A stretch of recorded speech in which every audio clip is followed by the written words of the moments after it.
नमस्कार जोहार। इस वक्त आप देख रहे हैं ग्लोबल मीडिया अपडेट और मैं हूं आपके साथ श्रेया उपाध्याय। कल का दिन झारखंड के इतिहास के लिए बेहद अहम था।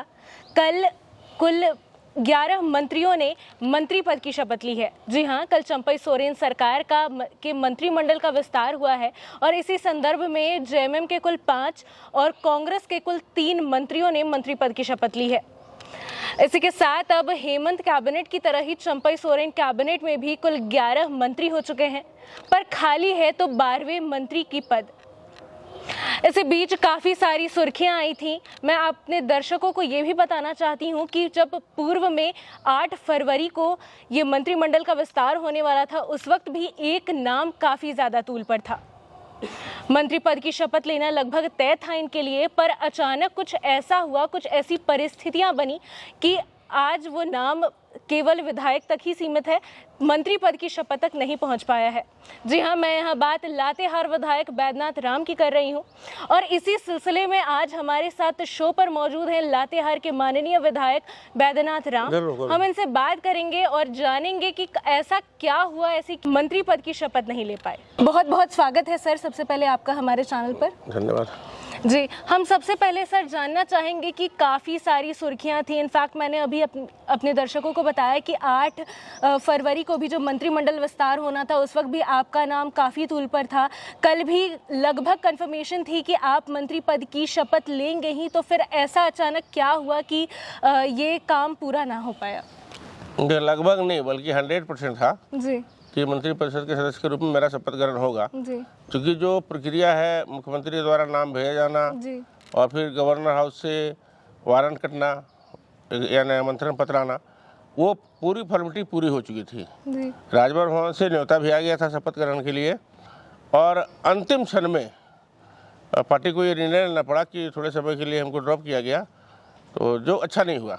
जी और मैंने इस संबंध में मुख्यमंत्री से बात की जी कि आखिर ऐसी कौन सी परिस्थिति है कि आपको ये निर्णय लेना पड़ रहा। और नाम भेजने के बाद परिवर्तन करना ये बहुत ही कमज़ोर डिसीजन होता है। जी बिल्कुल। और ये कम से कम राज्य को स्टेबल रखने में और सरकार की स्टेबिलिटी दिखाने के लिए बहुत ज़रूरी होता है कि मुख्यमंत्री अगर कोई फैसला लें तो उस पर अडिग रहे, मजबूती के साथ खड़े रहें। बिल्कुल बिल्कुल। और कल मैंने मुख्यमंत्री को भी ये बात कहा है कि मुख्यमंत्री का डिसीजन इतना कमज़ोर नहीं होना चाहिए। अगर आपने तय किया तो किया था, वरना आपका नाम नहीं भेजना जरूरत था। जी नाम, मुझे तकलीफ इस बात की केवल थी कि नाम भेजा गया, सारी फॉर्मेलिटी पूरी करा गई, उस समय तक कोई विवाद नहीं था। जब अंतिम क्षण शपथ ग्रहण का आया, उस समय विवाद आया और पार्टी को ड्रॉप करना पड़ा। जी इसका कारण जो उन्होंने बताया कि कांग्रेस का विरोध, जी तो कांग्रेस का अपना इशू है, कांग्रेस अपने इशू में काम करे, उनका जितना बनता है हिस्सेदारी उनको मिल रही है। अगर कुछ करना था पहले करना था। जी बिल्कुल। शपथ ग्रहण के ठीक 10 मिनट पहले ये सब तमाशाबाजी नहीं होना चाहिए था। जी मैं इसको गलत मानता हूँ और मैंने मुख्यमंत्री को अपना विचार बता दिया उनको जी कि जो निर्णय आप ले रहे हैं ये गलत है, ये पार्टी हित में अच्छा नहीं है, राज्य के हित में अच्छा नहीं है। जी बिल्कुल। बैद्यनाथ राम जी ने कहा कि उन्होंने माननीय मुख्यमंत्री चंपई सोरेन को अपनी बात पूरी तरह साफ साफ रख दी है उनके सामने। सर, हमने देखा कि कल काफ़ी ज़्यादा समर्थक, साथ ही साथ कुछ फैमिली मेंबर्स भी राजभवन के पास आ चुके थे। आपके नाम के नारे भी लगाए जा रहे थे राजभवन के बाहर। तो क्या आप ये भी समझते हैं कि इस सरकार के इस कृत्य से एससी समाज का भी अपमान हुआ है?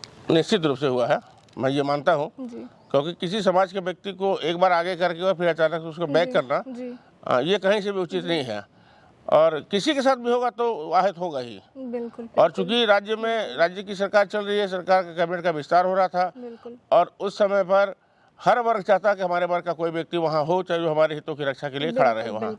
और यही बात कल अनुसूचित जाति के लिए भी हुआ। सारे लोगों को ये भरोसा था कि मंत्रिमंडल में मेरा नाम तय है, कल मंत्रिपरिषद के सदस्य के रूप में मेरा शपथ ग्रहण होगा। वारंट आने के बाद तब मैंने स्पष्ट किया था सारे लोगों को कि हाँ मेरा उसमें है जी, हम भी मंत्रिपरिषद की शपथ लेंगे कल। और उसके बाद लोगों को आना शुरू हुआ था, लेकिन जैसे ये खबर हुआ तो बहुत सारे लोगों को तो मैंने रास्ते से लौटा दिया, कुछ को लातेहार भी रोक दिया गया। जो लोग रांची पहुंच सके थे वही लोग यहाँ पहुंचे, बाकी लोगों को रास्ते से बैक करा दिया गया कि नहीं, ऐसा स्थिति बदला है तो अभी आप लोग आने की आवश्यकता नहीं है आप लोग को। लेकिन एक उत्साह लोगों में था और जैसे ही न्यूज आया तो लोगों में आक्रोश भी आया बिल्कुल कि ये गलत हुआ है। और किसी को अधिकार मैं नहीं देता हूँ बात के लिए, किसी को अधिकार नहीं है किसी के भावनाओं के साथ खिलवाड़ करे या किसी को अपमानित करे। मैंने ये मुख्यमंत्री को कहा कि इस घटना से मैं अपने आप को अपमानित महसूस कर रहा हूँ और मेरे जैसा व्यक्ति, स्वाभिमानी व्यक्ति कभी भी इस अपमान को बर्दाश्त नहीं करेगा। बिल्कुल, बहुत खूब कहा है आपने कि ये एससी समाज का अपमान है और किसी को भी इतना बड़ा अपमान सहन करने की कोई ज़रूरत नहीं है। सर, हम ये भी देखते थे कि पूर्व मुख्यमंत्री हेमंत सोरेन भी हमेशा ये कहते थे कि वो एससी समाज के, एसटी समाज के नेता हैं, प्रतिनिधित्व करते हैं वो, और वो उनके लिए हमेशा खड़े हैं, हमेशा कभी उन्हें मतलब दबाया नहीं जा सकता है हेमंत सरकार के राज्य में। बिल्कुल। तो ये चंपई सरकार भी हेमंत सोरेन के नेतृत्व वाली ही सरकार है। तो अब जब चंपई सोरेन सरकार अभी कुछ ही दिनों पहले बनी है और अचानक से इतना बड़ा फैसला ले लेना, क्या ये उनके कथनों का भी अपमान हो सकता है? देखिए, मैंने कहा जो कुछ हुआ है वो गलत हुआ है जी।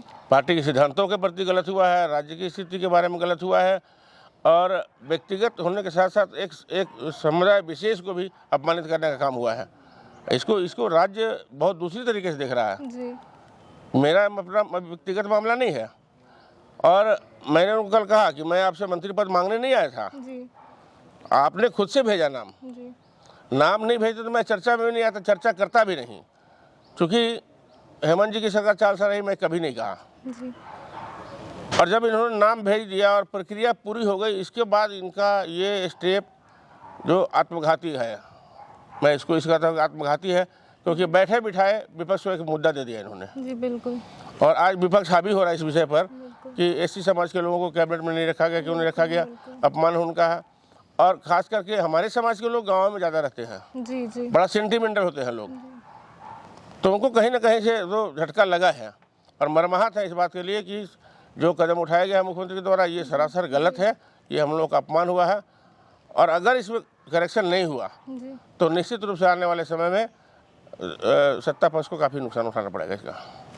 आपने अभी कहा कि सत्ता पक्ष को काफ़ी नुकसान उठाना पड़ेगा, तो हम इसके बारे में ज़रा विस्तार से जानेंगे कि आखिर अब आपका अगला कदम क्या होगा, क्या आपकी अगली रणनीति होने वाली है?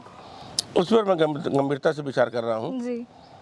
क्योंकि मैं केवल विधायक नहीं हूँ बल्कि पार्टी में केंद्रीय उपाध्यक्ष भी हूँ। जी। और जितना विश्वास हेमंत जी ने मेरे ऊपर किया था, जी। तय करते रहे हैं, जी। उससे मैं भी प्रभावित हूँ उनसे। जी।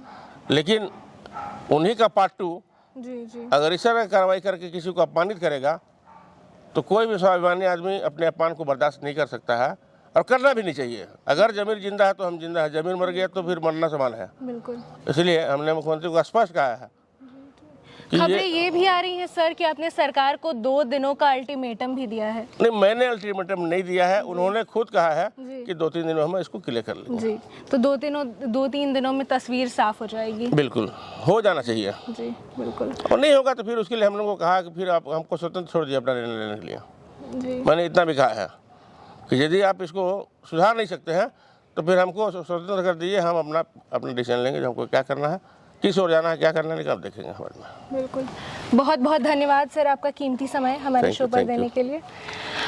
तो ये थी छोटी सी मुलाकात लातेहार विधायक बैद्यनाथ राम जी के साथ। हमने उनसे कई सारे मुद्दों पर चर्चा की, हमने उनसे एससी समाज के बारे में चर्चा की, उनके क्षेत्र के बारे में चर्चा की, पक्ष और विपक्ष की भी बातें हुई।